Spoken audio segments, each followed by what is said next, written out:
buenas noches con todos, queridos chicos y chicas. De verdad que es un gozo nuevamente podernos encontrar después de casi un mes, ¿no? de actividades, algunas cosas que tuvimos en el medio, pero quedó la parte 1 del tema que estábamos viéndolo hace casi un mes atrás. Y recién después de casi 3 semanas o 4 semanas, estamos volviendo ahora para encontrar y meditar en la segunda parte, o en lo que nos quedaba en realidad para meditar en el tema número 1 de nuestro material de Dioses que Fallan.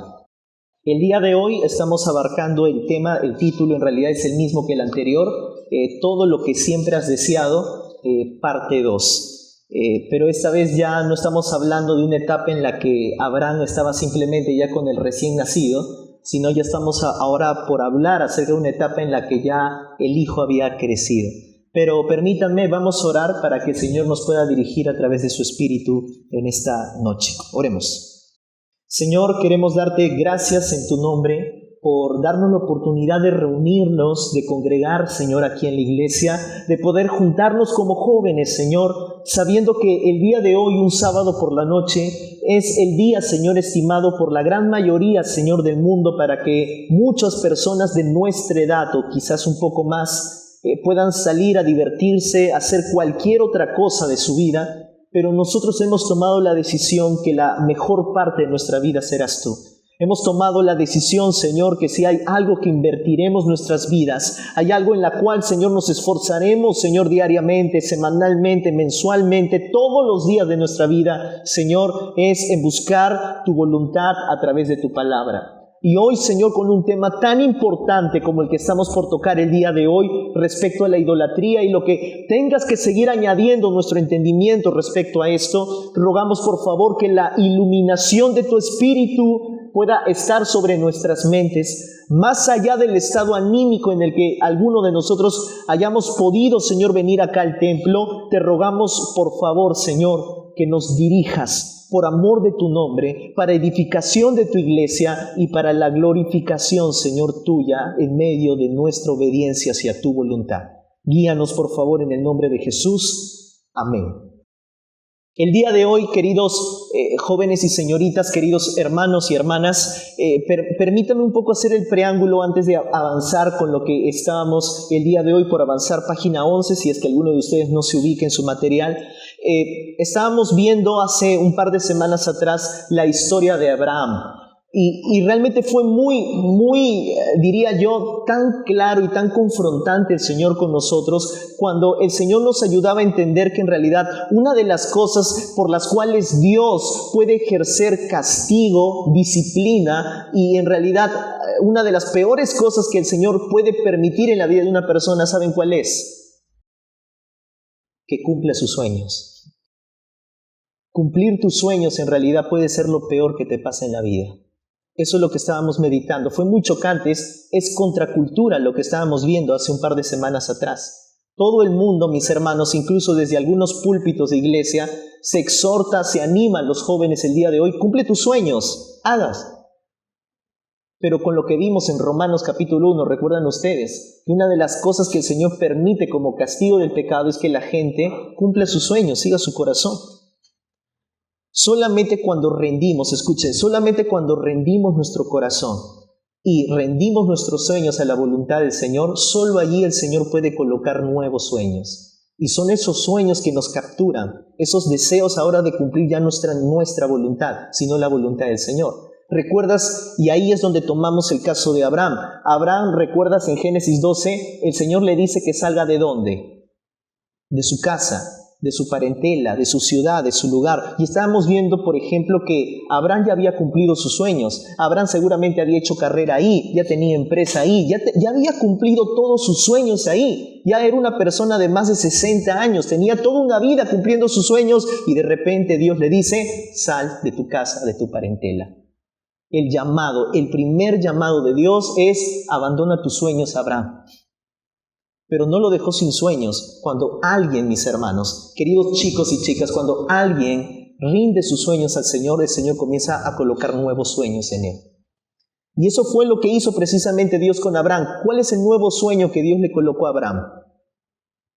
¿Recuerdan ustedes? el hijo prometido y una ciudad, un lugar donde Dios le iba a mostrar. Dios colocó nuevos sueños y así pasa con todos nosotros, queridos siervos y siervas. Nos pasa a todos los que hemos rendido nuestro corazón al Señor. Dios coloca nuevos sueños y eso ahora es el motivo de nuestras vidas. Pero luego vimos cómo Abraham comenzó a desviarse, comenzó como que ese anhelo por ese hijo comenzó como que a trastocarlo, ¿no? Comenzó como que a ya confundirlo, porque ese anhelo y ese amor por el hijo que al final nació, luego lo llevó ya no solo a amar a su hijo, sino a adorar a su hijo. Y luego vimos cuando ya Abraham tenía más de 100 años, el Señor le hace un segundo llamado. ¿Y cuál era ese segundo llamado? Ahora vas a sacrificar a tu hijo en holocausto sobre el monte que yo te diré. Hermanos, qué difícil. Porque yo les estaba compartiendo, uno piensa muchas veces que ya llegó al pico de su madurez, ya tengo 10, 15, 20 años en la fe, llevo toda mi vida en la iglesia, he aprendido lo suficiente y el Señor te dice, ¿sabes qué? No. A veces hay llamados que tú no sabes que el Señor te va a hacer en algunos puntos de tu vida y uno piensa que ya llegó al pico de madurez y el Señor te dice, no, hay un segundo llamado porque tienes que ahora sacrificar algo más. Y el Señor va a volver a hablar y a tratar nuestros corazones con la idolatría constantemente. Y el Señor le pide el hijo, ¿verdad? Y eso fue algo tremendo, mis hermanos. Hoy, el día de hoy, vamos a continuar en la página número 11 y vamos a ver que aunque Dios, ustedes saben que al final Dios estaba probando a Abraham, todos sabemos la historia, pero no queda la menor duda, siguiente por favor, que lo que vamos a ver hoy día es la espantosa orden. ¿Por qué? Porque aunque haya tenido un propósito esta orden de Dios, no deja de ser espantosa, mis hermanos. No deja de ser difícil, no deja de ser complicada. Imagínate que tú tengas un hijo y el Señor de repente te diga, bueno, dámelo ahora, sacrifícalo. Cualquiera de nosotros, y yo me pongo en los zapatos de Abraham, ahora ustedes saben que estoy pronto a ser padre, imaginemos, ¿no? Yo me quedo pero pasmado, me quedo conflictuado en mi corazón. Es muy complicado, pero escuchan, esta orden de Dios ha desatado muchos debates teológicos hasta el día de hoy. Hasta el día de hoy, esta orden que Dios le dio a Abraham ha desatado problemas y ha desatado debates tremendamente entre círculos de muchos estudiosos bíblicos y teólogos. Revisemos su material, la primera parte dice, durante muchos años, muchos lectores han tenido, por favor, esto es importante, problemas comprensibles con la historia de Abraham. Y te voy a decir cuáles son las dos mayores interpretaciones. No son todas, pero dos interpretaciones erradas que se le han dado a la historia de Abraham con su hijo, con esta orden que se le dio al Señor. Miren, por ejemplo, algunos cómo la han interpretado. Interpretación número 1. Algunos han interpretado diciendo que la moraleja de la historia de Abraham con su hijo implica hacer cosas crueles y violentas. Siempre están bien hacer esas cosas, siempre y cuando creas que es la voluntad de Dios. Mira cómo sacan la interpretación de la historia. Tú puedes hacer cosas crueles y violentas siempre y cuando tú tengas en cuenta que esa es la voluntad de Dios. Algunos han interpretado de esa manera la historia de Abraham. La otra interpretación que le han dado algunos comentaristas estudiosos de la Biblia es la siguiente. Otros concluyen que la fe es irracional y absurda. Interpretan que Abraham pensó que la orden no tenía sentido en absoluto y contradecía todo lo demás que Dios había dicho, pero aún así obedeció. ¿Qué te está diciendo esta otra interpretación que es más sutil? Abraham no sabía por qué Dios le decía eso. Abraham solo obedeció por obedecer. Para la mente de Abraham, la orden de Dios no tenía absolutamente nada de coherencia. Pero aún así, como se lo dijo un ser superior, que es Dios, tuvo que obedecer, sin cuestionar, sin utilizar la razón, como diría el apóstol Pablo, sin utilizar el culto racional. ¿Ustedes creen, mis hermanos, que la fe es irracional? ¿Ustedes creen que cuando Dios nos pide algo, nos dice algo, no hay que utilizar la razón? O sea, está completamente prohibido utilizar nuestro raciocinio, el cual Dios nos ha dado, para comprender y entender las órdenes de Dios? ¿O simplemente Dios quiere que utilicemos una fe que es irracional, que simplemente hay que obedecer porque hay que obedecer nada más? No, mis hermanos, tengamos cuidado con esta sutil interpretación, porque ninguna de estas dos que les he señalado es correcta. Entonces, eso quiere decir, escucha, que cuando Abraham obedeció la orden de Dios, entonces para él ¿tenía coherencia o no tenía coherencia? Miren qué sutil viene el asunto. Tenemos que hacernos la siguiente pregunta que va a salir en pantalla. Este mandato, escuchen, ¿este mandato en realidad habría sido totalmente irracional para Abraham? Hermanos, aquí viene un punto importante en todo estudio de la Biblia. Escuchen, cuando comenzamos a entender cualquier mandato de Dios dado a los santos del Antiguo Testamento o a algunas personas de la Biblia, tenemos que hacer una correcta interpretación bíblica. ¿Y qué es hacer una correcta interpretación bíblica? Uno no interpreta a como se le dé la gana de interpretar. No es que yo me paro y yo digo, bueno, yo creo que habrá. No, uno hay que entender que todo versículo, toda palabra de Dios está puesto en un contexto. Y un texto fuera de contexto queda puro pretexto. Hermanos, para hacer una correcta interpretación bíblica hay que utilizar las herramientas de la hermenéutica y exégesis. ¿Y qué es eso? Son leyes o maneras en que está estructurado y la manera en cómo se interpretan las Escrituras. ¿Cuál es una de las maneras más confiables de estudiar la palabra de Dios? Es irnos al sentido original del texto. Es decir, hermanos, cuando Dios le pide a su hijo Abraham, hay que entender qué significaba el primogénito en el contexto de Abraham. Porque Dios le pide a su hijo primogénito.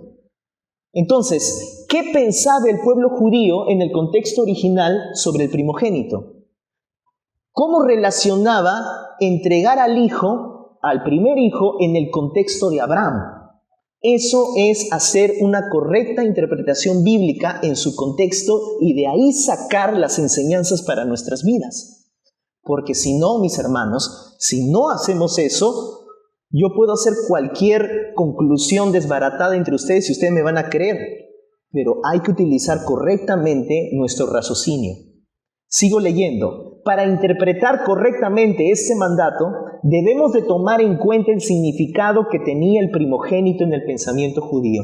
Aquí, en este momento, voy a estudiar con ustedes qué significaba el primogénito en el contexto judío, en el contexto de aquellos tiempos de Abraham, o en aquellos tiempos cercanos a Abraham.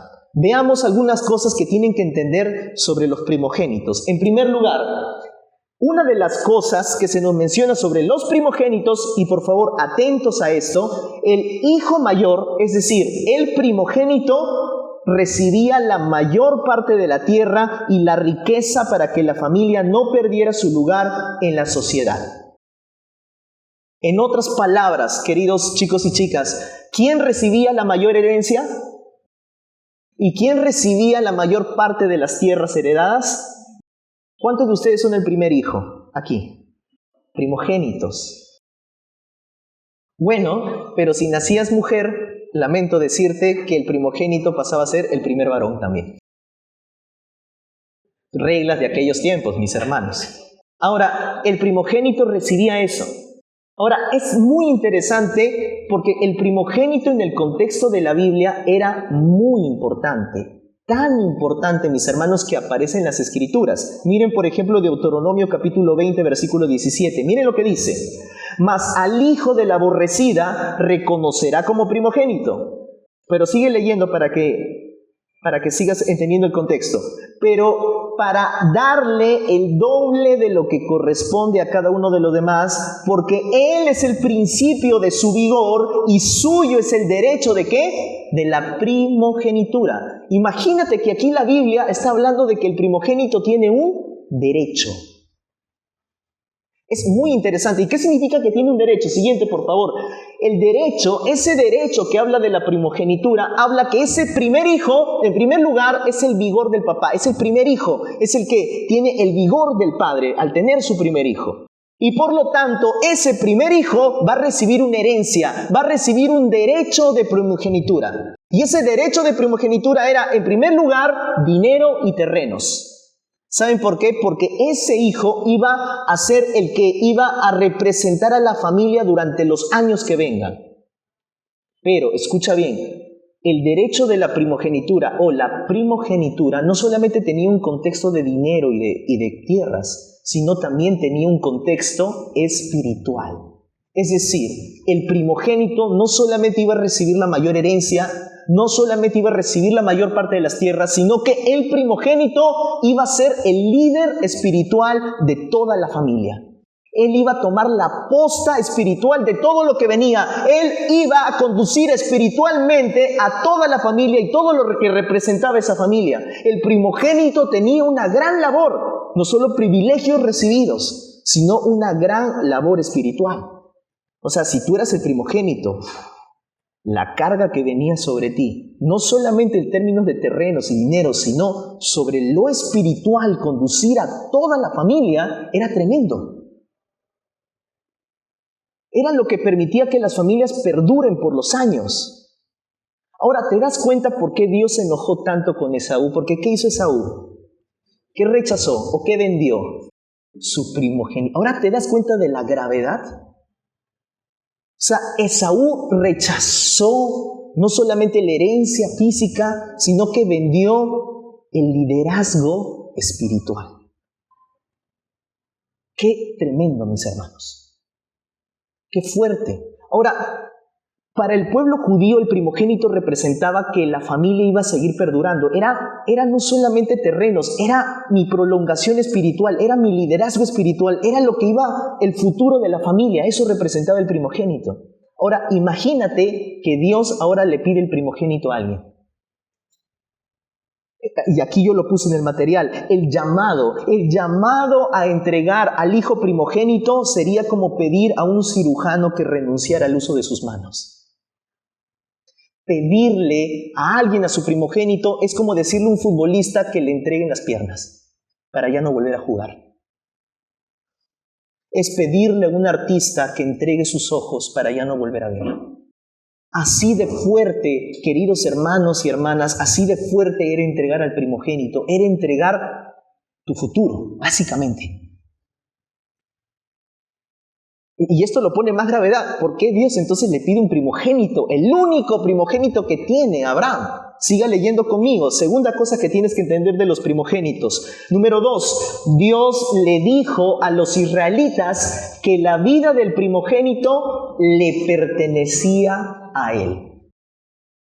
Mira, es interesante, no solo el primogénito tenía su derecho, tenía su contexto de herencia, tanto física como espiritual, sino que también Dios había determinado y se lo había dicho a todos los israelitas que la vida de todo primogénito en la nación de Israel le pertenecía ahora a él. ¿Dónde está la base bíblica de eso? Lee conmigo, Éxodo 13:2, Números 3:13, dice: santifícame todo primogénito, cualquiera que abre matriz entre los hijos de Israel, así como de los hombres, como de los animales, mío es, mío es. Algunos alumnos de aquí de En Esto Creemos, ¿recuerdan cuando estudiamos la doctrina de la agiosmología, es decir, la doctrina de la santificación? ¿Qué es santificar? Aquí en el uso en el hebreo, santificar significa kadash. ¿Y qué es kadash? Kadash significa apartar, separar o consagrar. En otras palabras, Dios le estaba diciendo al pueblo de Israel, le estaba diciendo: sepárame a todo primogénito, conságramelo, apártalo para mí, santifícalo, en otras palabras. Es decir, queridas hermanas, si tú eras madre en aquellos tiempos y tenías tu primer hijo primogénito varón, ¿qué iba a pasar? Se lo tenías que apartar para el Señor, no iba a ser para ti. Todo primogénito, no solamente con hijos físicos tuyos, humanos, sino que incluso los primogénitos de entre tus animales le pertenecían al Señor. La primera oveja que paría por primera vez, una ovejita, eso le pertenecía al Señor. Todo primogénito le pertenecía al Señor. Ahora, es interesante, ¿no? Porque el Señor está diciendo ahora: todo es para mí. Mira Números 3:13. Porque mío es todo primogénito. Mío es, dice el Señor. ¿Desde cuándo es suyo? Para el pueblo de Israel. desde el día que hería todo primogénito en la tierra de Egipto. ¿Se acuerdan ustedes cuál fue la última plaga de Dios sobre Egipto? La mortalidad o la muerte de ¿quiénes? ¿Por qué Dios atacaría a los primogénitos? Ahora ya entiendes el valor que tenían los primogénitos en la antigüedad. Atacar a los primogénitos, hacer morir a los primogénitos, era, mis hermanos, lo peor que le podía pasar a la familia. Era tu representación, era tu futuro. Por eso que causó un gran dolor. Ahora, escucha, los primogénitos de Israel también tenían que morir, porque todos habían pecado ahí. No solamente los egipcios, sino también Israel. Dios le perdonó la vida a los primogénitos de los israelitas. ¿Cómo? A través de la sangre de un cordero. ¿Se acuerdan? Tuvieron que sacrificar un cordero y llevar la sangre y ponerlo en el dintel de la puerta. Los hijos, los primogénitos de los israelitas fueron perdonados desde ese día. Por eso no murieron. Y por eso el Señor dice, así como yo perdoné a sus hijos primogénitos y no murieron en Israel o en Egipto cuando estuvieron ahí, ahora esos hijos primogénitos, desde el día en que yo hería a los primogénitos en Egipto, ahora esos primogénitos me pertenecen a mí. Yo les perdoné la vida. Ahora, tercera cosa que afirma la Escritura, la Biblia afirma que por el pecado de los israelitas, la vida de sus primogénitos estaba perdida automáticamente. ¿Cómo que perdida, pastor? Mira lo que le dice el Señor en Éxodo 22:29. Le dice, me darás el hijo primogénito de tus hijos. Ahora ya no se lo está diciendo solo a Abraham, se lo está diciendo a toda la nación. Tú me vas a entregar todo hijo primogénito. Aquí tenemos un conflicto. Dios le está pidiendo que entreguen a sus hijos primogénitos a Él. ¿Qué significa entregar aquí? ¿Significa que Dios quería sacrificios de niños? ¿Que cada israelita viniera y sacrificara a su hijo para dárselo al Señor? Porque si eso estaríamos hablando que Dios estuviera avalando los sacrificios humanos. Escuche, Dios no avala ningún sacrificio humano por si acaso. Deuteronomio capítulo 18, se los dejo para que lo estudien. Dios no aprueba ni aprobó ningún sacrificio humano, por si acaso. Recuerden que los sacrificios humanos eran establecidos por las culturas paganas de aquellos tiempos. Algunos de ustedes conocen, por ejemplo, al dios Moloch, que en esos tiempos la gente venía con su recién nacido a ser quemado vivo en un horno de fuego para entregárselo al dios Moloch en aquellos tiempos. Era horrible la imagen, un recién nacido quemado vivo en un horno. Pero así pensaba la gente de aquellos tiempos que estaba adorando a ese dios pagano. Ahora, Dios definitivamente no está pidiendo sacrificio de niños, pero lo que sí está afirmando es que todo niño, todo primogénito debía ser entregado al Señor. Entonces, si el Señor no quería sacrificios humanos, pero todo niño ahora debía ser entregado al Señor, entonces, ¿qué hacemos con ese problema? Bueno, Dios estableció 3 medios de rescate para todo primogénito. Dios mismo estableció 3 medios de rescate en la que toda familia podía rescatar a su hijo primogénito de ese futuro. Miren cómo es el Señor, es bien interesante cómo le da las leyes el Señor al pueblo de Israel. En primer lugar, ¿cómo lo podían rescatar? Número 1, podían rescatarlos o redimirlos por medio de un sacrificio regular. Es bien interesante esto lo que dice el Señor. Está diciendo, miren lo que dice Éxodo 13:13. Dice, también vas a redimir todo primogénito de hombres entre tus hijos. Y en Éxodo 34:20 dice, redimirás todo primogénito de tus hijos. ¿Qué quiere decir? Dios le está diciendo al pueblo de Israel, ok, yo no quiero sacrificios humanos. Entonces, en vez de entregarme a tu hijo, vas a tomar un animal que yo te voy a indicar cuáles son los animales puros y vas a suplantar a tu hijo con ese animal. Lo vas a redimir. Ese animal tomará el lugar de tu hijo. Vas a entregarlo para ser sacrificado. El principio de la sustitución. Ya les estaba enseñando el Señor. Segunda cosa, cómo las familias podían rescatar a sus hijos. Miren, le da otra cosa. La podían redimir sirviendo en el tabernáculo entre los levitas. Y aquí es bien interesante porque algunos de ustedes que tienen la mente bien, yo sé que algunos de ustedes son bien preguntones y ya se está preguntando, pastor, ¿y qué pasaba? ¿Qué ocurría si, porque ustedes saben que siempre hay familias que siempre son bien duras de corazón. En toda sociedad siempre hay familias que son durísimas de corazón con el Señor. Entonces, ¿qué pasaba si había una familia que decía, pues yo no voy a pagar nada por mi hijo, por mi progénito, no voy a entregar ningún animal? ¿Qué le pasaba a ese hijo? Bueno, el Señor estableció, escuchen, el Señor estableció una manera en que aunque las familias fueran negligentes en no dar el rescate por sus hijos primogénitos, el Señor estableció una manera en la que ya se podía pagar aunque esa familia no viniese a pagar. ¿Cómo? Mira lo que dice Números 3, 40-41. Y Jehová dijo a Moisés, cuenta los primogénitos varones de los hijos de Israel de un mes hacia arriba, cuéntalos por sus nombres. Y tomarás a los levitas para mí en lugar de todos los primogénitos de los hijos de Israel. ¿Cómo lo estableció? Ok, los levitas van a pagar por esos hijos. ¿Y cómo van a pagar? Sirviendo en el tabernáculo de reunión. Entonces eran los levitas que suplantaban a todos los primogénitos de Israel, sirviendo perpetuamente en el tabernáculo de reunión delante del Señor. Y era la manera en cómo eran rescatados los primogénitos en Israel.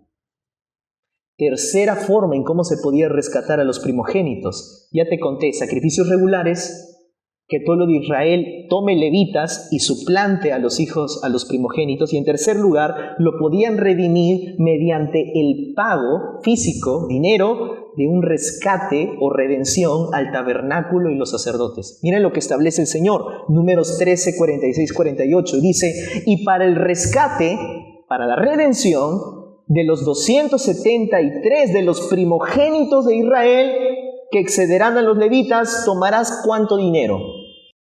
5 siclos por ¿cuánto? Entonces, para la redención de ese hijo, ¿cuánto se tenía que pagar? 5 ciclos de plata. O bueno, 5 ciclos, perdón, no dice de plata, 5 ciclos nada más. Entonces, miren, Dios estableció ya 3 formas, 3 maneras en que los primogénitos debían ser rescatados. ¿No te parece bien curioso lo que el Señor les está enseñando ya al pueblo de Israel?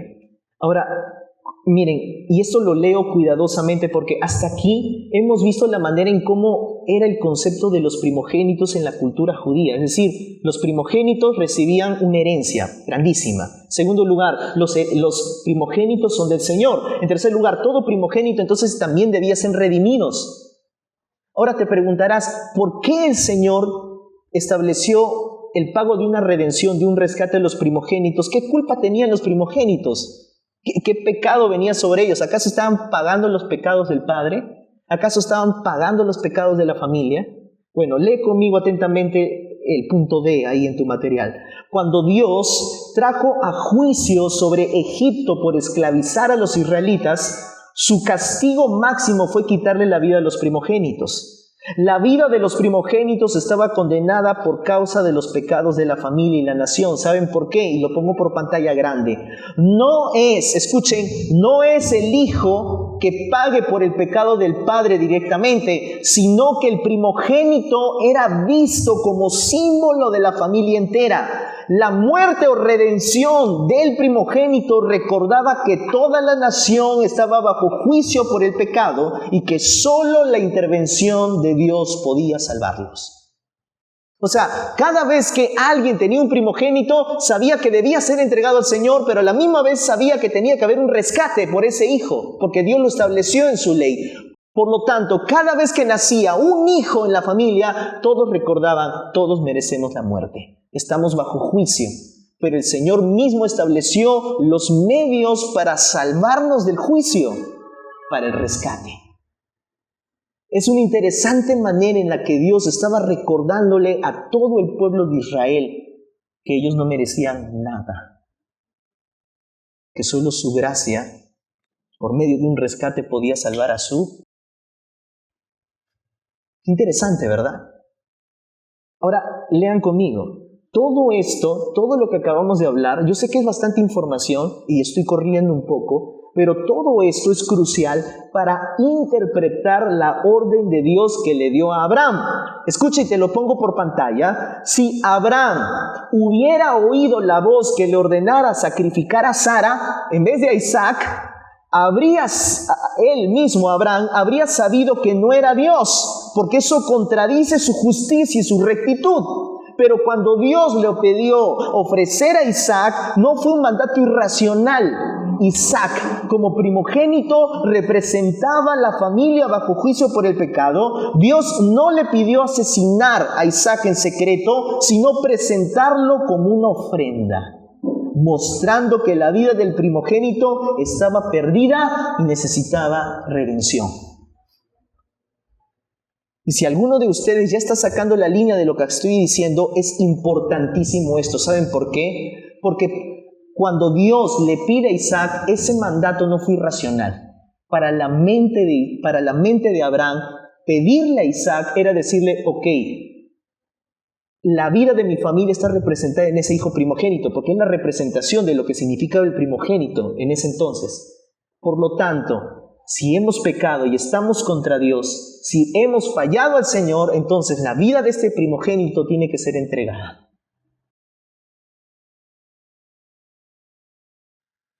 Pero a la misma vez, Abraham sabía que también tenía que haber un rescate, algo que Dios tenía que hacer en ese momento. Pero por eso les digo, no era irracional, para Abraham no era irracional. Por lo tanto, alguien me preguntó alguna vez, ¿y qué pasaba si le pedían a Sara? No le entregaba. Pero porque era Isaac, su primogénito, sabía que esa vida tenía que ser rendida al Señor. Ahora, aquí viene el punto interesante. El camino a la montaña de Abraham. Miren, me he tardado este tiempo para explicarles este contexto. ¿Por qué? Porque esto te lleva a lo siguiente. Esto te lleva al conflicto teológico que Abraham va a tener para subir aquella montaña. Y es lo mismo que hay unas lecciones importantísimas para ustedes y para mí. Leo, dice, aunque la orden fuera comprensible, no dejaba de ser terrible. De hecho, es una espantosa orden, hermanos. Es algo muy fuerte. Y por eso Abraham se enfrentó a una pregunta definitiva. Mira lo que se podía cuestionar Abraham. Escucha, dice, Abraham podía ver mientras caminaba ese camino en la montaña, él pensaba en dos cosas. Dios, ¿cómo es?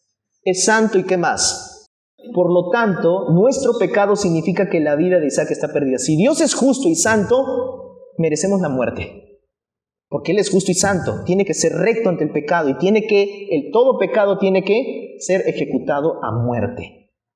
Por lo tanto, Dios es santo y justo, pero también Dios es ¿qué cosa más? Es un Dios de gracia. A la misma vez, Dios no solamente es santo y justo, Dios también es un Dios de gracia. Entonces, Él ha dicho que quiere bendecir al mundo por medio de Isaac. Por lo tanto, ¿cómo puede ser santo y justo y al mismo tiempo cumplir su salvación con gracia? ¿Cómo Dios va a satisfacer su ira y su justicia en la vida de mi hijo y a la misma vez va a mostrar su gracia y misericordia en la vida de mi hijo? ¿Cómo va a colisionar los dos atributos de Dios en la vida de mi hijo? No tengo la menor idea, diría él. Y aquí nos enfrentamos, mis hermanos, porque escuchen, el camino en el que Abraham caminaba a la montaña no era simplemente de un par de horas, tenía varios días caminando. Y yo estoy segurísimo, hermanos, viendo la vida de Abraham, que este hombre estaba meditando en el camino. Y estaba meditando y se enfrentaba a un problema teológico porque ya vimos qué significaba la vida del primogénito y cómo la vida del primogénito estaba perdida y que necesitaba redención. Entonces, de hecho, que Abraham estaba pensando, Dios es santo y justo. De hecho, esto es correcto. Dios lo está mandando por una razón. Y esta razón es por la que está bajo pecado. Pero a la misma vez Dios me ha prometido que Dios iba a bendecir a todas las naciones del mundo por medio de este pequeño. Entonces, Dios, ¿cómo vas a solucionar el problema teológico entre tu justicia y tu gracia, entre tu amor y tu rectitud? ¿Cómo va a colisionar? ¿Cómo esto va a ser posible en un solo evento? Entonces, leo. Entonces, ¿cómo logró Abraham subir esa montaña en obediencia al llamado de Dios? La narrativa magistral hebrea nos da excelentes pistas. El Señor le dijo a sus siervos, miren lo que dijo, Génesis 22:5. Escucha, esto fue antes de partir con su hijo hacia aquella montaña. Les dijo a sus siervos. Entonces dijo Abraham a sus siervos, miren lo que les dijo, esperad aquí con el asno, yo y el muchacho iremos hasta allí. ¿Y qué van a hacer? ¿Y qué más iban a hacer? Y volveremos a vosotros. Mira, esta palabra, esta frase ya te está diciendo lo que había en el corazón de Abraham. Abraham estaba seguro que él y Isaac iban a volver vivos. ¿Cómo lo sabía? No lo sé. En otras palabras, mis hermanos, Abraham sabía que Dios haría algo. Escucha, Abraham sabía que Dios haría algo para que tanto él como el muchacho llegaran vivos de regreso. Ahora, ¿sabía cómo Dios lo iba a hacer? No lo sabía, pero tenía fe que Dios iba a resolver ese problema teológico en esa montaña. Dios iba a mostrar el resultado y la solución entre su rectitud y su amor, entre su justicia y su gracia. Dios iba a hacer algo en esa montaña, pero no sabía cómo. Pero estaba seguro que Dios haría algo y que por eso iban a volver vivos. Por eso estaba seguro de decirle eso a sus siervos. Eso es fe, mis hermanos. Eso es fe. La pregunta sería, ¿qué le prometió Abraham a sus siervos? Les prometió que volverían vivos. Ahora, sigo leyendo tu material. Es poco probable que tuvieran una idea específica de lo que Dios iba a hacer. Subió diciendo, es como si Abraham hubiese subido diciendo, Dios hará algo, pero no sé cómo lo hará. ¿Y qué hará? No tengo idea. Pero escuchen lo que dice el siguiente punto. Dice, de alguna manera Dios iba a eliminar la deuda del primogénito y se mantendría en su promesa de gracia. Eso es lo que Abraham pensó en ese momento. No sé cómo lo va a hacer. No tengo idea cómo Dios va a actuar. Me ha pedido al hijo. Sé que es justo y recto que me lo haya pedido, pero también Dios me ha prometido algo. Dios va a solucionar esto y volveremos ambos. No me imagino el corazón de este hombre, ya de más de 100 años. Te lo digo nuevamente, son 100 años. Y él está meditando y pensando en Dios y está tratando de entenderlo. Escucha, esto es importantísimo porque uno piensa que cuando Abraham entrega al hijo y está en todo ese proceso, uno piensa que de repente a Abraham le nació la fe y que de repente, ¡pum!, se volvió un hombre de fe altísimo que confió en el Señor y dijo, volveremos vivos ambos, el muchacho y yo. No, mis hermanos, escuchen. Abraham todos estos 100 años o más de 30 años caminando en el desierto con Dios, él habría aprendido a conocer a Dios. Si él no lo conociera, él no habría podido subir esa montaña. ¿Saben por qué? Siguiente, por favor. Miren, aquí hay un problema, aquí hay un dilema. Mira, si Abraham no hubiese creído que Dios es un Dios santo, ¿qué habría pasado? Si Abraham no hubiese conocido que Dios es un Dios santo y recto, ¿qué crees que hubiese pasado? Se hubiese enojado. ¿Saben por qué? Porque hubiese dicho, ¿quién es Dios para pedirme a mi hijo? He esperado 30 años por él, le he obedecido en todo, me he ido de mi casa, ¿cómo Dios me va a pedir ese hijo?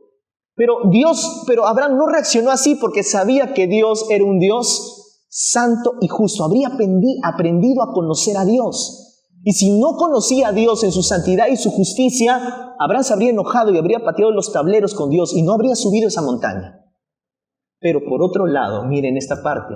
Ahora, pero si Abraham no habría aprendido a conocer que Dios es un Dios de gracia, ¿qué habría pasado? Se habría entristecido en sobremanera. Porque si Abraham no hubiese conocido que Dios es un Dios de gracia y de oportunidades, Abraham simplemente habría dicho, Dios me está pidiendo a mi hijo, eso es justo, eso es recto. Pero ahí quedó mi familia, ahí quedó mi promesa, ahí quedó mi futuro. Y me entristezco tanto y mi corazón se estruja tanto de la tristeza, yo no soy capaz de ir a esa montaña con Isaac. Si yo no conociera que Dios es un Dios de gracia y de oportunidad, yo no voy a esa montaña, porque la tristeza me va a consumir. Cualquier padre diría, prefiero matarme yo antes de matar a mi hijo. Abraham habría llegado a ese punto, se los aseguro.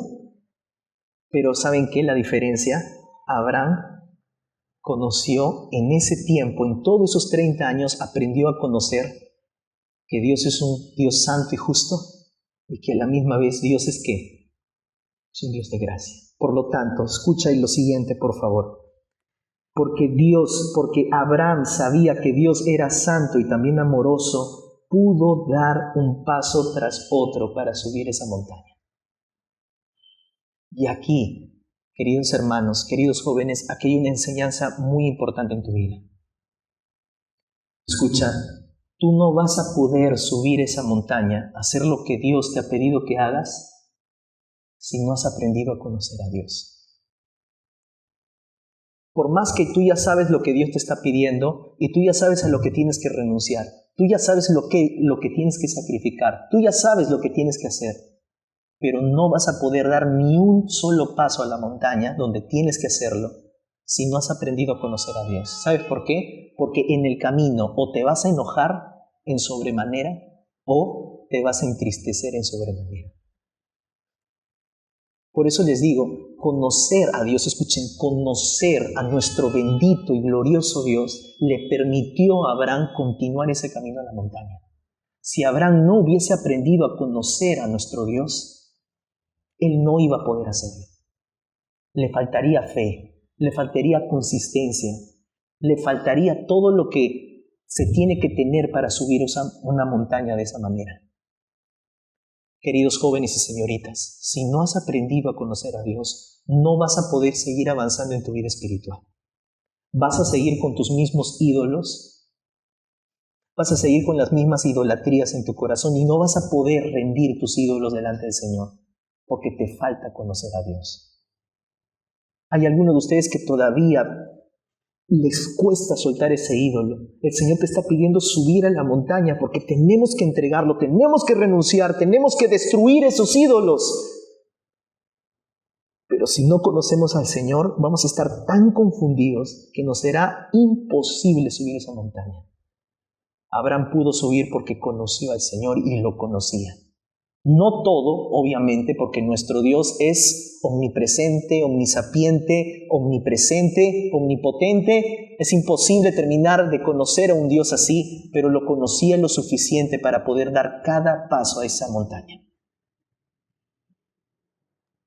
Y finalmente, queridos hermanos, finalmente Abraham encontró el lugar. Y miren lo que dice la Escritura, Génesis 22, del 9 al 13, dice: y cuando llegaron al lugar que Dios le había dicho, edificó allí Abraham un altar y compuso la leña y ató a Isaac su hijo y lo puso en el altar sobre la leña y extendió Abraham su mano y tomó el cuchillo para degollar a su hijo. Mira, ya estaba por hacerlo. Literalmente estaba por hacerlo. Entonces el ángel de Jehová, que algunos dicen que es Jesucristo preencarnado, el ángel de Jehová le dio voces desde el cielo y dijo: Abraham, Abraham. Y él respondió: heme aquí. Y dijo: no extiendas tu mano sobre el muchacho, ni le hagas nada, porque ya conozco que temes a Dios, por cuanto no me rehusaste tu hijo, tu único. Entonces alzó Abraham sus ojos y miró, y he aquí a sus espaldas, ¿qué cosa? Un carnero. ¿Y ese carnero cómo estaba? Trabado en un zarzal, en sus cuernos.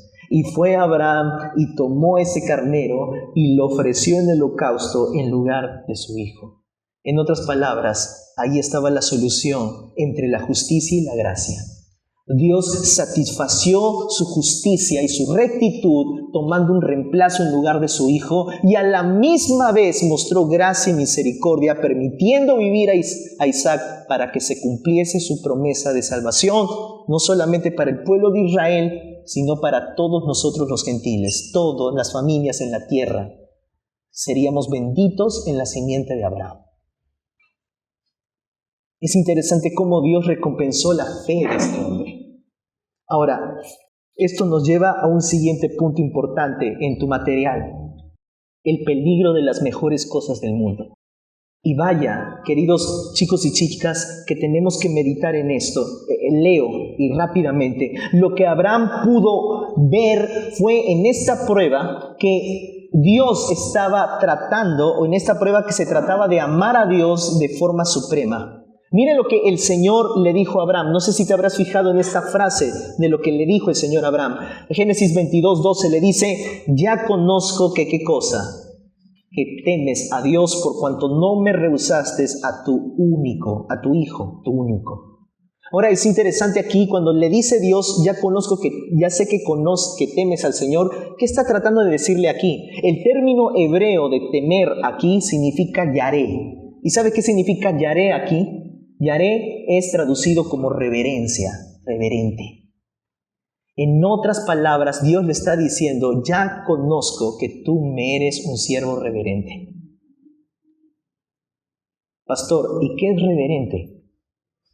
Algunos de nosotros ya hemos estudiado esa palabra, los conceptos de reverencia, ¿no? Básicamente, la reverencia se compone de dos cosas. Escuche, la reverencia se compone de compromiso y amor. Muestro reverencia a alguien cuando estoy comprometido con esa persona en hacer su voluntad, pero a la misma vez lo amo. Tengo un afecto a esa persona. Ambos sentires componen la reverencia. Y te explico a través de este siguiente párrafo. Dice, en la Biblia, temer a Dios no se refiere a tenerle miedo. Sé que la mayoría de ustedes ya sabe eso.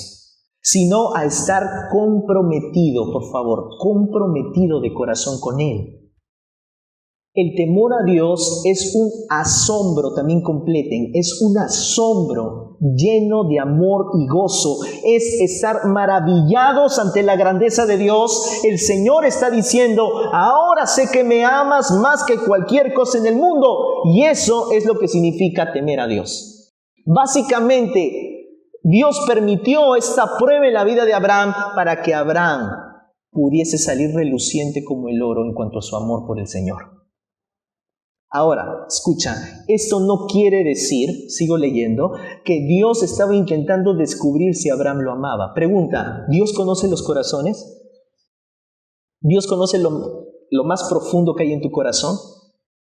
Sí, obviamente, si no sería omnisciente el Señor si no supiera lo que hay. Entonces, ¿esta prueba era para tratar de descubrir si Abraham lo amaba? Porque le dice, ahora ya sé que temes al Señor, ahora ya sé que me amas. Entonces, ¿Dios no sabía que lo amaba? No, sí lo sabía. Pero Dios lo que había identificado en el corazón de Abraham era que ese amor estaba empañado. Escúchame, tú no necesitas demostrarle a Dios nada, porque Dios sabe lo que hay realmente en tu corazón. Él no necesita saber si tú lo amas, Él ya sabe si tú lo amas. Dios no necesita saber si tú le temes, Él sabe realmente en lo profundo de tu corazón si realmente le temes. Lo que sucede muchas veces es que nuestro amor, nuestra reverencia, nuestro temor está empañado de muchos ídolos. ¿Y saben lo que Dios hace cuando pasa eso? Te lo pongo en pantalla la siguiente frase. Lo que Dios estaba haciendo con Abraham era pasarlo por el fuego. ¿Saben para qué? Para destruir todas las impurezas. O sea, dentro del corazón de Abraham estaba el amor por Dios. Dios ya conocía eso, pero ese amor estaba empañado con muchos ídolos. Lo que Dios hace muchas veces para salir a relucir lo que ya hay en tu corazón, no lo que recién va a empezar a hacer, no, lo que ya hay en tu corazón, Dios va a probarte y pasar por el fuego. ¿Saben para qué? Para comenzar a relucir eso que hay en lo profundo de tu corazón y que salga adelante. Eso es lo que Dios estaba haciendo con Abraham. Y es interesante lo que le hizo también Dios a Job. Le dice en Job capítulo 23, versículo 10, Él sabe lo que está haciendo conmigo. Y cuando me haya probado, terminaré como el oro puro. Escucha, Dios sabe exactamente lo que está haciendo contigo. ¿Y sabes por qué lo está haciendo? ¿Por qué muchas veces te hace pasar por pruebas y dificultades? Porque ya conoce cuánto tú le amas, sabe realmente lo que hay en lo profundo de tu corazón. Pero el Señor sabe que eso, lo que hay en lo profundo de tu corazón, hay muchos ídolos que están empañando. Y a veces, mis hermanos, lo que Dios va a hacer es pasarte por el fuego de la prueba. ¿Sabes por qué el fuego? Porque solamente el fuego purifica. Y el fuego de la prueba va a hacer que se derritan, que se quemen todos los ídolos. Por supuesto que va a ser doloroso, por supuesto que va a ser difícil, por supuesto que va a traer dolor y sufrimiento. Es necesario el dolor y sufrimiento. para que pueda relucir como oro puro tu fe, tu amor, tu reverencia. ¿Se dan cuenta? Muchas veces, queridos hermanos y queridos jóvenes, durante los púlpitos de iglesias cristianas, los predicadores de jóvenes y predicadores de iglesias en general siempre están tratando de decirle a sus jóvenes que no hay sufrimiento, que con Cristo la podemos pasar bien, pero eso no es cierto. Es necesario pasar por el sufrimiento. Nuestro corazón, les recuerdo, es una fábrica de ídolos. Por lo tanto, nuestro corazón tiene que pasar muchas veces por el fuego de la prueba de Dios, que en muchas ocasiones se transforma en tribulaciones, aflicciones, enfermedades, situaciones dolorosas, conflictos familiares, despidos del trabajo, problemas económicos y entre otras cosas más. Y Dios tiene que traer abajo nuestras vidas, destruir lo que más queremos. ¿Saben para qué? Para que cuando pasemos por el fuego de la prueba, lo que hay realmente en el corazón se deje relucir. Porque Dios ya conoce el interior. No es que recién lo va a descubrir, ya lo conoce, simplemente que está pasando por el fuego de la prueba para que salga como el oro, resplandeciente. Y eso es lo que Dios está tratando con la vida de Abraham. Eso es lo que Dios está también tratando contigo. Dios está más interesado en tu santificación que en tu estado de complacencia o en tu estado de, por favor, Señor, no me toques nada. Mi vida está perfecta tal y como está ahorita. No, mis hermanos, el propósito de Dios es que tú seas santo como Él es santo. El propósito del Señor es que tú te parezcas a Él. El propósito del Señor es llevarte a la madurez, más que tu estado que no te pase nada. No nos confundamos. ¿Qué es lo que Dios estaba haciendo con Abraham? Entonces la pregunta está en tu material. Estaba refinando su carácter. Por favor, colócalo grande allí. Está refinando el carácter porque Dios sabía lo que había en Abraham. Simplemente lo estaba refinando. Dios sabe lo que hay en tu corazón, solo que te está refinando. ¿Y qué pasa si en mi corazón no hay nada, pastor? Pues Dios no trata con lo que no hay nada en el corazón. Por eso que Dios no te trata, pues. Dios solamente trata con aquellos que tienen algo en el corazón. A los que no tienen nada, por eso que en tu vida nunca pasa nada, nunca pasas aflicciones como cristiano, nunca sufres como cristiano, nunca pasas por las aflicciones que un cristiano pasa. Por eso que cuando un creyente me dice, pastor, yo no sufro, yo nunca he pasado, bueno, verifica si realmente eres convertido.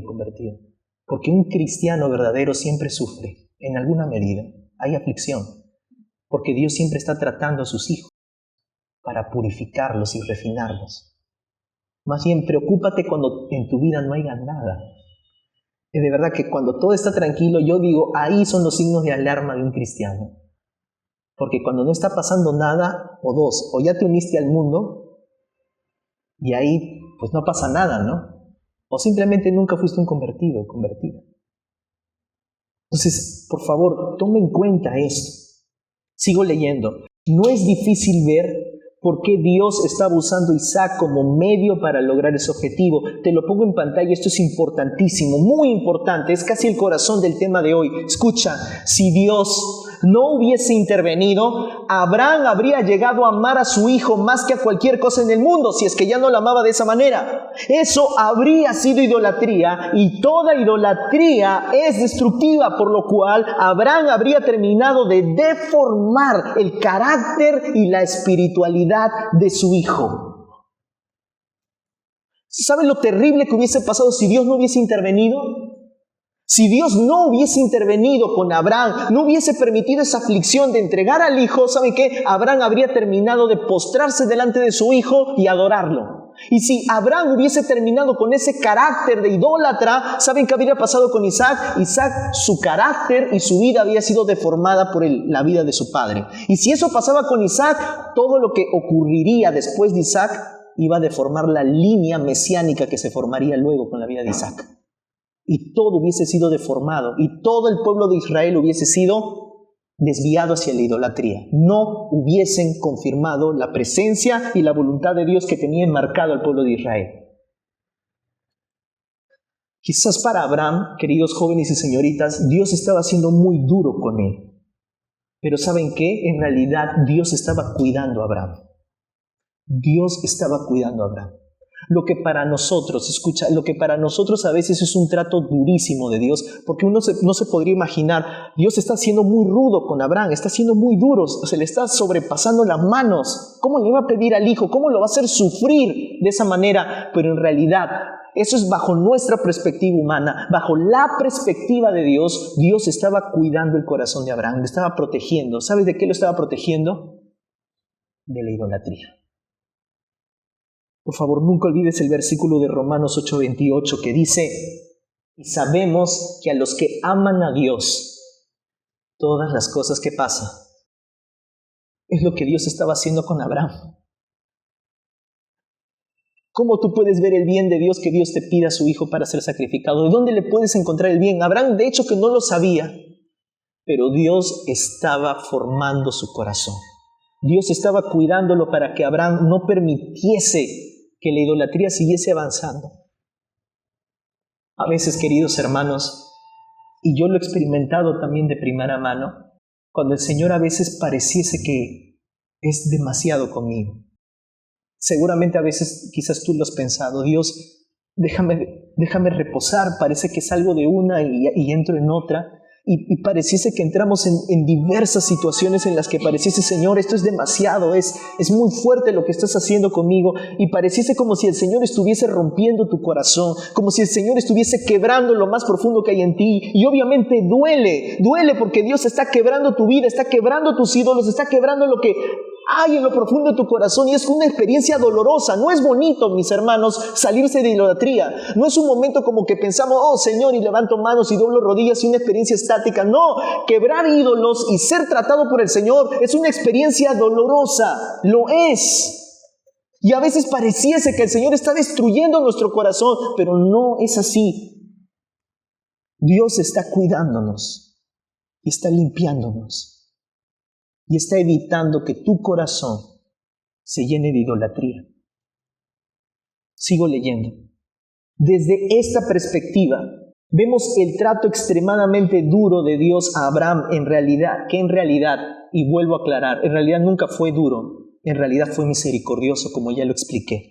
Isaac fue un regalo maravilloso para Abraham, pero para que pudiese disfrutar de la bendición de Dios, era necesario que Abraham estuviera dispuesto a poner a Dios primero. Por favor, subraya la parte "para que pudiese disfrutar de la bendición de Dios". Y te voy a decir una frase, como dirían algunos, un facto, pero escucha bien esto. No vas a poder disfrutar de las bendiciones de Dios hasta que no renuncies a ellas. Y te lo vuelvo a repetir. No vas a poder disfrutar de las bendiciones de Dios hasta que no aprendas a renunciar a ellas. Abraham aprendió a renunciar a su mayor bendición, que fue su hijo. Y solo cuando él aprendió a renunciar a su hijo y estar dispuesto a sacrificarlo, solo allí pudo disfrutar de la relación de un padre e hijo correctamente. A veces queremos la bendición de un nuevo empleo, la bendición de una pareja, la bendición de muchas cosas quizás en tu vida, pero escucha, no estás listo para disfrutar de las bendiciones que Dios te quiere dar hasta que en tu corazón no aprendas a renunciar a ellas. Por eso que el consejo que varios de ustedes les he dicho en oficina pastoral: aprende a renunciar, renuncia. Solo hasta que no renuncies no vas a disfrutar de lo que Dios quiere para tu vida. Sigo leyendo. Mientras Abraham no tuviera que escoger entre su hijo y la obediencia a Dios, no podía ver que su amor se estaba volviendo idólatra. Aquí hay otro facto, hermanos. Si cualquiera de nosotros que hubiese vivido en las épocas de Abraham, se hubiese topado con Abraham y le hubiese preguntado a Abraham: ¿cómo estás? ¿Saben cómo te habría respondido Abraham? Estoy bien. Pero él no estaba bien. Escúchame, para Abraham, él no era idólatra. Para él en ese momento, su hijo no era lo más importante. Él te iba a responder como todo cristiano que responde automáticamente. ¿Quién es lo primero en tu vida? Dios. De seguro Abraham iba a responder así de manera automática como todos nosotros respondemos. Pues ¿quién es lo primero? Dios es primero. Pero no era así en su vida. Abraham no entendía que ese hijo se había convertido en su ídolo porque no lo podía ver. No es que no lo aceptara, era invisible para sus ojos. Abraham no entendía que ese muchacho se había vuelto su ídolo, como nosotros a veces no entendemos cuando algo se ha vuelto idolatría. Nosotros, mis hermanos, a veces queremos saber que estamos bien, sí, que yo no pasa idolatría en mi mente, en mi corazón, pero es mentira. Sí, tenemos ídolos. Solamente hasta cuando Dios no te pide que lo entregues, recién te das cuenta que eso se ha convertido en un ídolo. ¿Y saben por qué? Porque yo les he dado varias advertencias. Aquí siguiente, por favor. Varias advertencias de qué son los ídolos. ¿Se acuerdan de todos los temas anteriores? ¿Cómo hemos ido viendo qué son los ídolos? Hemos visto que los ídolos, por ejemplo, son exigentes porque exigen nuestra concentración, exigen todo de nosotros. Hemos visto que los ídolos son frágiles porque cualquiera que quiera cimentar su vida sobre los ídolos siempre va a terminar perdido. Nunca los ídolos te van a poder dar la felicidad que tanto deseas. También hemos visto que los ídolos son decepcionantes porque te prometen darte la felicidad, prometen darte plenitud, prometen darte la esperanza de vida de lo que tanto has deseado, pero al final siempre te decepciona. Pero también, mis hermanos, a través de Abraham podemos ver que no solamente los ídolos son todos esos, sino que también los ídolos son sutiles. ¿Sabes que son sutiles? Porque no los puedes ver hasta que Dios no te los muestra.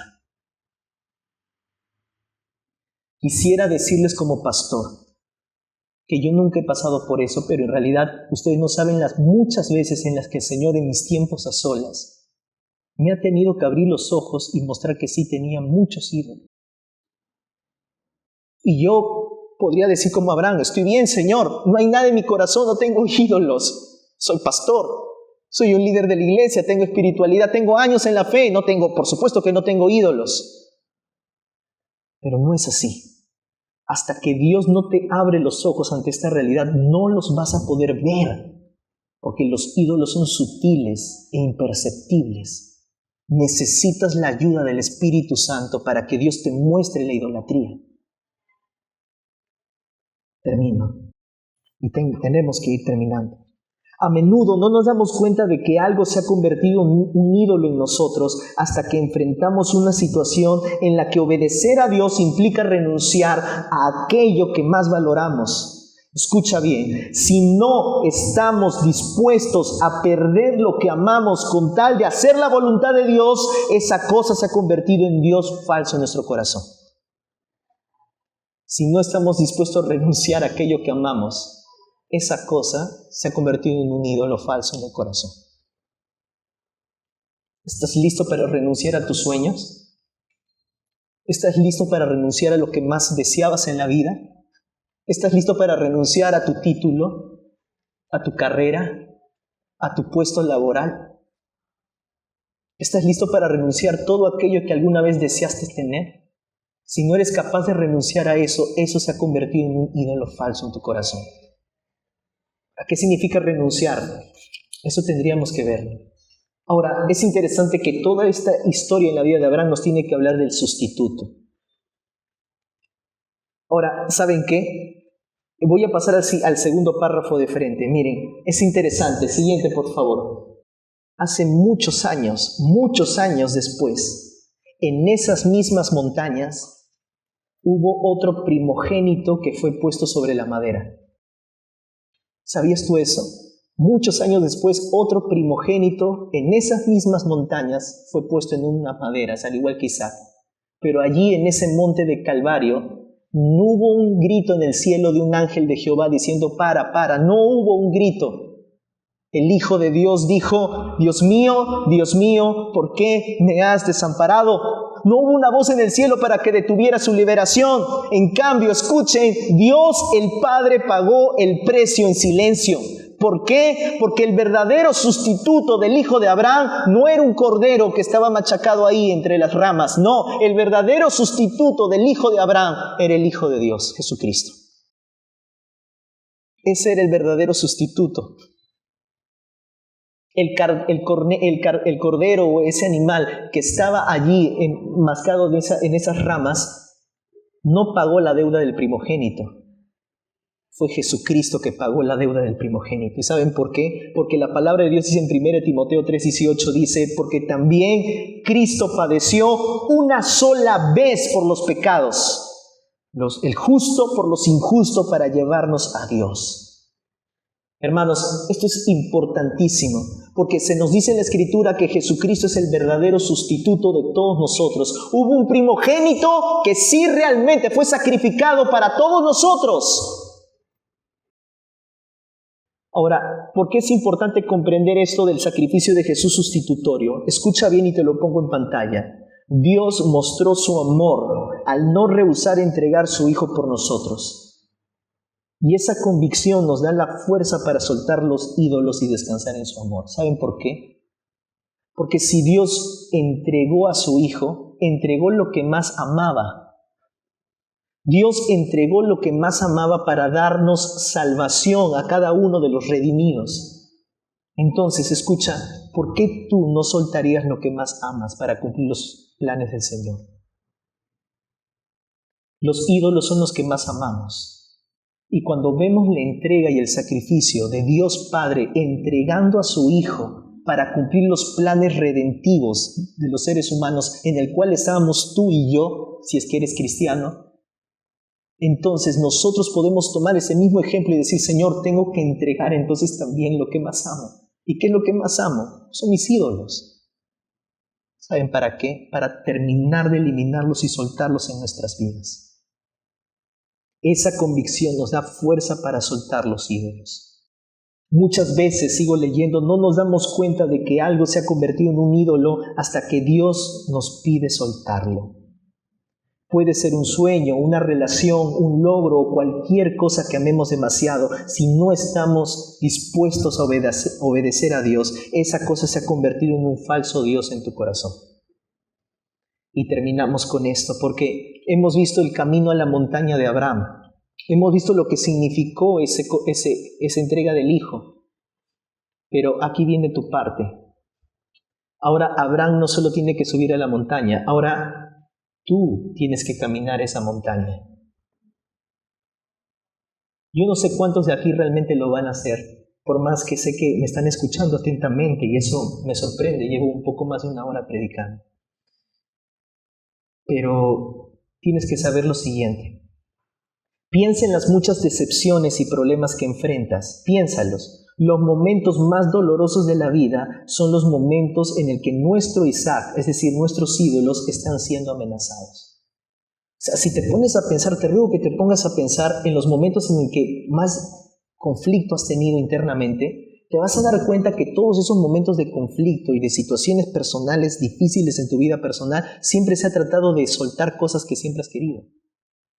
De soltar cosas que no quieres soltar. Y eso te pasa a ti, me pasa a mí, y yo me pongo también ahí. Ahora, cuando eso sucede, cuando Dios te pide sacrificar tus ídolos, tus Isaacs, tú puedes reaccionar de dos maneras. Mira la primera manera en la que tú puedes elegir el día de hoy reaccionar. Primera respuesta, puedes elegir la amargura y el desespero. La amargura y el desespero. ¿Sabes cómo, no? Puedes elegir responder de las siguientes maneras al Señor. Escucha la manera en cómo tú puedes responder. Número 1, me he esforzado demasiado para tener lo que tengo. No puedo perderlo por seguir a Dios. Otra respuesta que alguien podría dar sería, he estudiado tanto para ser el mejor. No puedo dejarlo todo por obedecer a Dios. Otra respuesta de alguno de ustedes podría ser, he luchado por ser libre e independiente, es decir, decidir mi vida, y no puedo entregarle todo a Dios. Muchos de ustedes quizás se encuentren en esa disyuntiva. ¿Cómo voy a hacer? Me he esforzado tanto. Muchos han gastado dinero en mí, quizás algunos podrían decir ese argumento. ¿Cómo voy a soltar todo por obedecer a Cristo Jesús? Oh, mis hermanos, ese es el conflicto que todos tenemos. O tú puedes responder de la siguiente manera. Escucha, por el contrario, al igual que Abraham, tú puedes elegir subir a la montaña. Tú puedes elegir subir a la montaña. ¿Sabes qué puedes decidir el día de hoy? Puedes decir lo siguiente. Veo que tal vez, Señor, me estás llamando a vivir sin algo que pensé que necesitaba en la vida. Pero te tengo a ti. Tengo la única riqueza, salud, amor y honor y seguridad que realmente necesito y no puedo perder. Tú puedes elegir eso. Puedes decirle al Señor, Señor, sí, quizás duela renunciar a algo, duela mucho, pero te tengo a ti. ¿Qué más necesito en la vida? Y si te tengo a ti, lo tengo todo, ¿verdad? Esta es una frase que me impactó muchísimo, de un escritor. Dijo lo siguiente, espero que para algunos de ustedes sea algo que les impacte la vida. No verás, escúchame, no verás que Jesús es lo único que necesitas hasta que no sea lo único que tienes. El que lo entiende, lo entendió. No, escúchame, nuevamente te lo repito. Tú no vas a poder ver que Jesús en realidad es lo único que necesitas en tu vida hasta que no sea lo único que tengas. ¿Qué te está diciendo aquí esa frase? Que muchas veces Dios te va a pedir a renunciar a todo.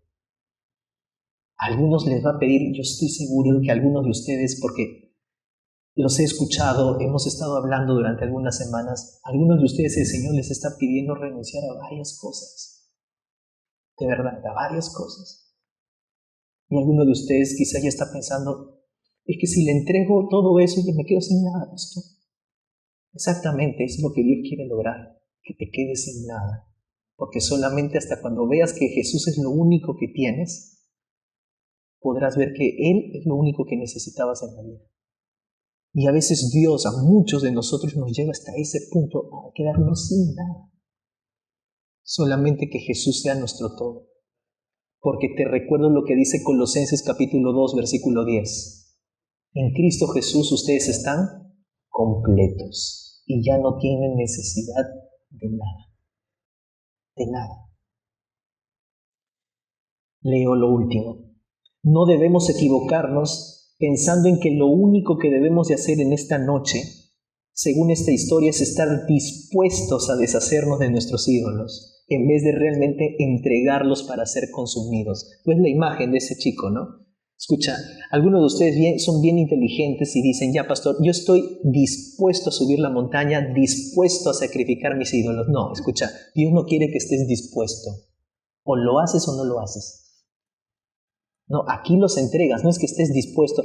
Pero pastor, ¿y qué pasa si yo estoy poniendo mi ídolo y ya estoy por romperlo, por destruirlo y de repente viene la voz del ángel de Jehová y me dice, no, alto, para, hay una solución aquí que puedes convivir con el ídolo? Y no va a ocurrir eso, hermanos. Si no estás listo para renunciar y no estás listo para destruir al ídolo, no vas a poder avanzar mucho. Escucha, si Abraham hubiese subido a la montaña pensando, lo único que tengo que hacer es poner a Isaac en el altar y no debo entregarlo realmente, habría fracasado en la prueba. Solo es seguro mantener algo en nuestra vida si realmente ha dejado de ser un ídolo. Hermanos, esa frase también es poderosa para meditar. Algo solamente se puede volver seguro en tu vida si esa cosa ha dejado de ser un ídolo.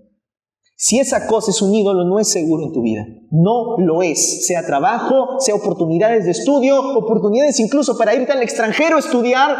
Nada es seguro hasta que ha dejado de ser un ídolo en tu vida. Nada. Esto puede suceder solamente cuando estamos dispuestos a vivir sin ello, cuando verdaderamente podemos decir de corazón, puedo vivir sin esto porque tengo a Dios. O sea, si tú llegas a decir de eso, puedo estar sin esto porque tengo a Dios, ya puedes estar seguro en tu corazón que eso no se convirtió en un ídolo. Pero si tú dices, necesito esto para vivir, hermanos, eso ya se convirtió en un ídolo. ¿Estás dispuesto a hacerte esa pregunta? ¿Estás dispuesto a vivir sin eso y aún así continuar? Difícil, ¿verdad? Pero tengo que terminar. Escucha, esta frase es lo que me marcó en toda la lección de hoy. A veces parece que Dios nos está destruyendo cuando en realidad nos está salvando. A veces puede parecer, hermanos, que Dios nos está destruyendo. Pero lo que realmente está haciendo es que nos está salvando. Lee conmigo el último párrafo. Dios estaba convirtiendo a Abraham en un gran hombre, pero por fuera parecía que estaba siendo cruel. La Biblia está llena de historias de personajes como José, como María, David, en las que Dios parecía haberlos abandonado, pero más adelante les revela cómo es que Él estaba tratando con los ídolos destructivos en sus vidas y que solamente se podía lograr cuando ellos experimentaran dificultades.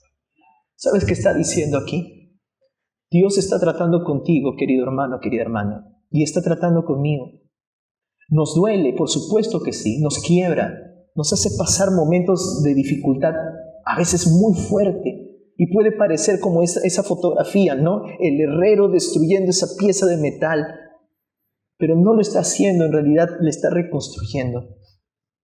Está haciendo algo nuevo, algo perfecto, algo mucho más bonito. Y puede parecer como en las manos de ese gran artesano que, pero me está quebrando, sí, pero está volviendo a hacer algo mucho más hermoso. Está haciendo de ti, querido joven y señorita, una mujer, un hombre de Dios. Pero para poder hacerlo, Dios va a tener que pasarte por el quebranto para destruir todos los ídolos que hay en tu corazón. Entonces, ¿estás dispuesto para subir a tu montaña? Oremos y conversemos con el Señor. Señor amado y Padre celestial, Señor,